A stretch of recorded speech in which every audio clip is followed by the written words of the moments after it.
मोनदों गैयाब्लाबो बिथाङा सोरजिलांनाय गासै देंखो मेथाइ जेब्लाबो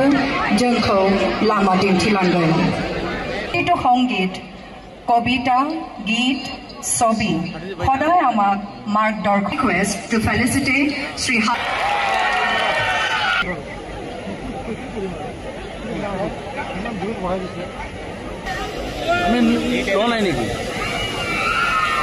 Happy birthday, Zubin!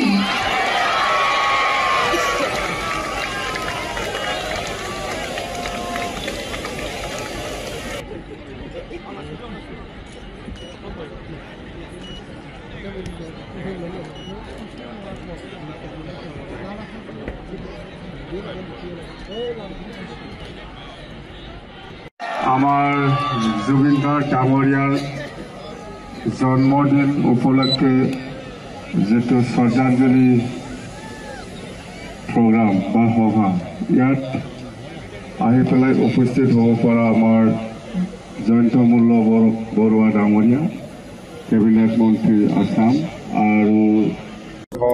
বা গাৰো ৰাভা নাথযোগী ক্ষেত্ৰত আদিবাসী সকলো জাতি জনগোষ্ঠী ইয়াত উপস্থিত থাকি পেলাই আজি জুবিন গাৰ্গ ডাঙৰীয়াৰ যিটো বাৰ্থ এনিভাৰ্চাৰী 53 বাৰ্থ এনিভাৰ্চাৰী এইটো আমি একেলগে আমি শ্ৰদ্ধাঞ্জলি জনাইছোঁ আৰু ইয়াৰ লগত বহুত প্ৰগ্ৰাম আছিলে আজি যেনিবা ব্লাড ডনেশ্যন প্ৰগ্ৰাম আছিলে গাছ ৰোৱা প্ৰগ্ৰাম আছিলে আৰু বিভিন্ন আমাৰ দিনজুৰি ৰাতিপুৱাৰ পৰা দিনজুৰি বহুত প্ৰগ্ৰাম আছিলে মুঠতে শেষ হৈ গ'ল লাষ্টত জুবিন গাৰ্গ ডাঙৰীয়াৰ যিটো মায়াবিনী যিটো চং সেইটোকে বড়ো ভাষাত অনুবাদ কৰি গাইছোঁ চবেই এনজয় কৰিছে চবেই ভাগ লৈছে সকলো জাতি জনগোষ্ঠী মুঠতে আমি আজি যিটো প্ৰগ্ৰাম কৰিছোঁ এইটো এছিয়া ৰেকৰ্ড হৈছে বুলি আমি ইতিমধ্যে গম পাইছোঁ আৰু আমি আপোনালোকে দেখিবলৈ পাইছোঁ মই খুব সুখী সকলো বিটিচিবাসী ৰাইজক মই ধন্যবাদ যাচিছোঁ আজি জুবিন গাৰ্গ ডাঙৰীয়াৰ যিটো বাৰ্থ এনিভাৰ্চাৰী সেইটো উপলক্ষে যিটো আমাৰ শ্ৰদ্ধাঞ্জলি প্ৰগ্ৰাম সেইটো ছাকচেছ কৰাৰ কাৰণে থেংক ইউ এটা খুব সুন্দৰ অনুষ্ঠান এই অনুষ্ঠানত উপস্থিত থাকি ময়ো আনন্দ অনুভৱ কৰিছোঁ এই অনুষ্ঠানৰ জৰিয়তে 25,000তকৈ অধিক যুৱক যুৱতী বা ব্যক্তিয়ে ইয়াত জুবিন গাৰ্গ ডাঙৰীয়াৰ গানৰ মাজেৰে তেখেতৰ 53তম জন্মদিৱস পালন কৰিছে আৰু শ্ৰদ্ধাঞ্জলি জ্ঞাপন কৰিছে তাৰ লগে লগে বিটিচি চৰকাৰে ইয়াত এখন 30 বিঘা মাটি সামৰি এখন উদ্যান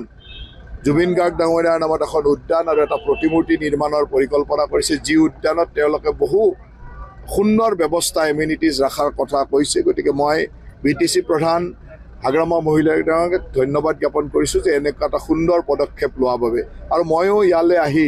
একেলগে এই 25,000 ব্যক্তিৰ লগত জুবিন গাৰ্গ ডাঙৰীয়াক শ্ৰদ্ধাঞ্জলি জনাবলৈ পাই আনন্দ অনুভৱ কৰিছোঁ সমগ্ৰ অসমবাসী ৰাইজে আমাৰ জুবিন গাৰ্গৰ যি মৃত্যু বিচাৰ প্ৰক্ৰিয়া এতিয়া SITয়ে তাৰ তদন্ত কৰি আছে আৰু মুখ্যমন্ত্ৰী ডাঙৰীয়াই ইতিমধ্যে ঘোষণা কৰিছে যে যি 90 দিনৰ ভিতৰত SITয়ে ৰিপৰ্ট দিব লাগে চাৰ্জশ্বিট দিব লাগে সেই চাৰ্জশ্বিট 90 দিনৰ আগতে দিব গতিকে এটা বিচাৰ প্ৰক্ৰিয়া খুব সুন্দৰ গতিৰে আগবাঢ়িছে আৰু আমাৰ বিশ্বাস আছে যে SIT ৰিপৰ্টটো দিয়াৰ লগে লগে